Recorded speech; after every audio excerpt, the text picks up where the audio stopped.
একটি গ্রামে এক দরিদ্র পরিবার বাস করত। পরিবারে ছিল স্বামী, স্ত্রী ও তাদের একমাত্র ছেলে প্রদীপ। পরিবারটি অত্যন্ত কষ্টে দিন কাটাত। প্রদীপ তখন খুবই ছোট, এমন সময় হঠাৎ তার বাবা মারা যান।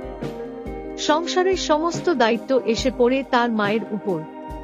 মা অনেক কষ্ট করে প্রদীপকে বড় করতে থাকেন। দিনরাত পরিশ্রম করে ছেলেকে পড়াশোনা করানোর পাশাপাশি তার সব চাহিদা পূরণ করার চেষ্টা করতেন। প্রদীপ বড় হতে থাকল। মায়ের কঠোর পরিশ্রমের ফলে সে শিক্ষিত হয়ে একটি ভালো চাকরি পেল। কিন্তু চাকরি পাওয়ার পর সে বদলে যেতে লাগল। তার মায়ের অবস্থা দিন দিন খারাপ হচ্ছিল, আর বার্ধক্যজনিত অসুস্থতা তার মাকে আরো দুর্বল করে দিচ্ছিল। একদিন প্রদীপ বিরক্ত হয়ে মাকে বকাঝকা করল এবং বলল, তুমি শুধু বোঝা হয়ে আছ। তোমার জন্য আমার জীবনের সমস্যা বাড়ছে। তুমি এখান থেকে চলে যাও। মা কিছু না বলে চুপচাপ গ্রাম থেকে অনেক দূরে চলে গেলেন। তিনি একটি ভদ্রলোকের বাড়িতে আশ্রয় নিলেন।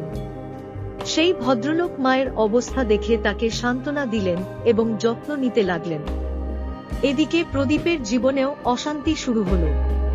একসময় সে উপলব্ধি করল যে মাকে দূরে পাঠিয়ে সে বড় ভুল করেছে। মায়ের অবর্তমানে তার জীবন ফাঁকা ফাঁকা ও অশান্ত হয়ে উঠল। রাতে তার চোখের ঘুম উধাও হয়ে গেছে। সে তার মাকে অনেক খোঁজাখুঁজি করল, কিন্তু সে পেল না। তার নিজের উপর নিজেরই ঘৃণা হতে লাগল। তার জীবন অসহ্য হয়ে উঠল। একদিন সেই ভদ্রলোক প্রদীপের কাছে গিয়ে বললেন, তোমার মা এখনো তোমার অপেক্ষায় আছেন। সময় থাকতে তাকে নিয়ে এসো এবং ভুল শুধরে নাও। প্রদীপ তখন গভীর অনুশোচনায় ভুগতে লাগল। সে তৎক্ষণাৎ মাকে আনতে গেল এবং মায়ের কাছে ক্ষমা চাইল। মা সবকিছু ভুলে গিয়ে ছেলেকে ক্ষমা করলেন।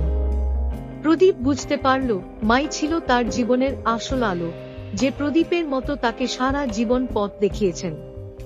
গল্পের শিক্ষা, পিতামাতাই আমাদের জীবনের সবচেয়ে বড় আশীর্বাদ। তাদের প্রতি ভালোবাসা, সম্মান ও যত্ন নেওয়া আমাদের পবিত্র দায়িত্ব।